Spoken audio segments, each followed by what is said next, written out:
ఉన్న బంగారాన్ని విడిపించి ఆ రోజు ఆన్లైన్ రేటుకే మేము కొంటాం. Sharma gold company. అందరికీ నమస్కారం. Welcome to our channel. నేను మీ రమ్య.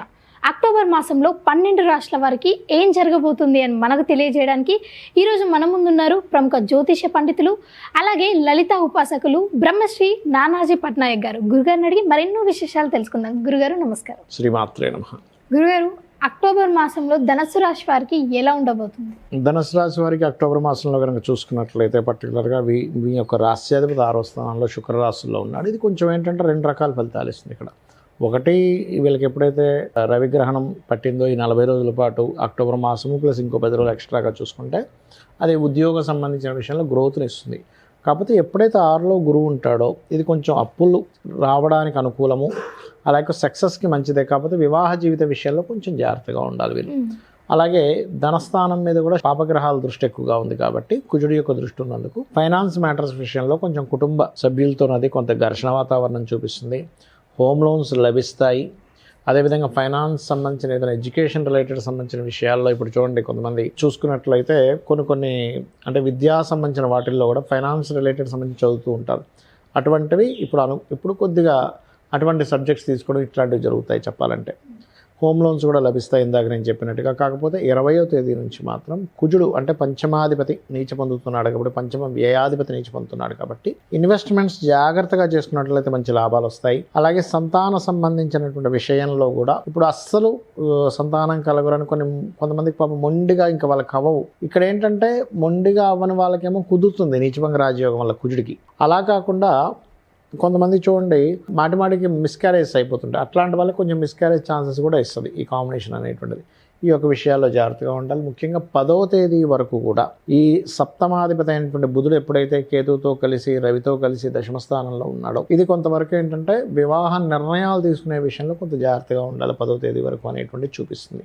అండ్ అలాగే గవర్నమెంట్ జాబ్స్ కోసం ప్రయత్నం చేసేటువంటి వారికి ఈ నెలలో 17వ తేదీ వరకు చాలా అనుకూలంగా ఉంది పరిస్థితులు చూసుకున్నట్లయితే.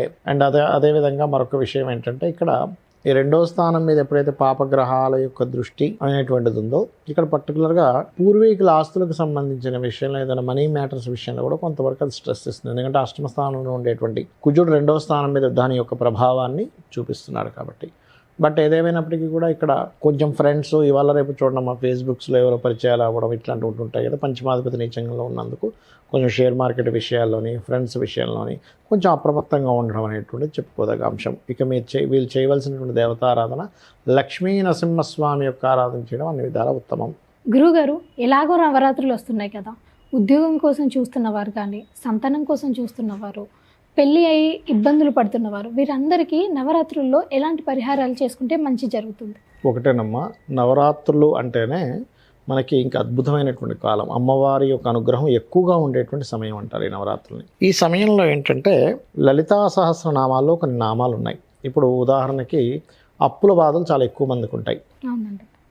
మన బిల్వపత్రం మీద చక్కగా ఎర్రచందనం రాసి అమ్మవారి దగ్గర పెడుతూ ఓం అపర్ణాయై నమః అనే నామస్మరణ కనుక చేసినట్లయితే ఖచ్చితంగా ఆ ఇబ్బంది అనేది తగ్గుతుంది వాళ్ళకి. అప్పుల బాధలు అనేవి ఎన్నిసార్లు చేయాలి? రోజుకు 1 గంట సేపు చేయాలి. ఉదయం గంట, సాయంత్రం గంట. అలాగే ధన సంబంధించిన ఇబ్బందులు బాగా ఎక్కువగా ఉన్నాయనుకోండి, పాయసం తయారు చేసి అమ్మవారి దగ్గర పెట్టి ఓం సంపత్కరీ సమారూఢ సింధుర వ్రజ సేవితాయే నమః, లేనట్లయితే ఓం ధర్మాధ్యక్ష ధనాధ్యక్ష ధనధాన్య వివర్ధనీయే నమః, పాలతో అభిషేకం అయినా చేయొచ్చు, చక్కెరతో అభిషేకం చేస్తూ కూడా ఈ నామాన్ని పలకొచ్చు. అదేవిధంగా వివాహం అయింది కానండి మాకు చాలా ఇబ్బందులు ఉన్నాయి అని అనుకుంటే కనుక ఇక్కడ ఏంటంటే అంటే గొడవలు అవి ఉంటుంటాయి కదమ్మా.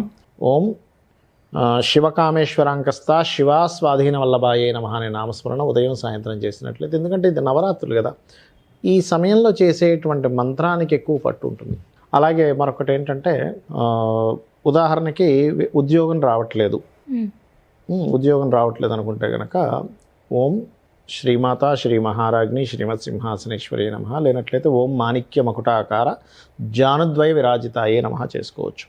కొంతమందికి చూడండి మా పనులు మధ్యలో ఆగిపోతూ ఉంటాయి, కొంచెం వర్క్ అయ్యి ఆగిపోతూ ఉంటుంది. అలాంటప్పుడు ఏంటంటే వాళ్ళు పర్టికులర్గా చేయవలసినటువంటిది ఓం అష్టమీ చంద్ర విభ్రాజ అలికస్థల శోభితాయే నమః. ఇది కనుక చేసినట్లయితే ఖచ్చితంగా బాగుంటుంది. ఇలా ఏంటంటే ఒక్కొక్క దానికి ఒక్కొక్కటి. కొంతమందికి హెల్త్ ఇష్యూస్ ఉంటాయి.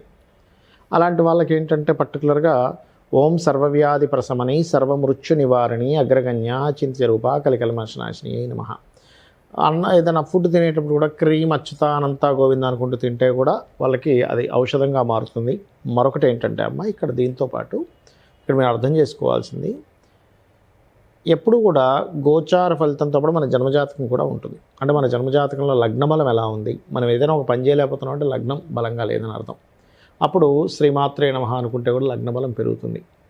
ఫైనాన్షియల్గా ధనస్థానం బాగోపోతే ఇందాక నేను చెప్పినట్టుగా సంపత్కరీ సమారూఢ పనిచేస్తుంది.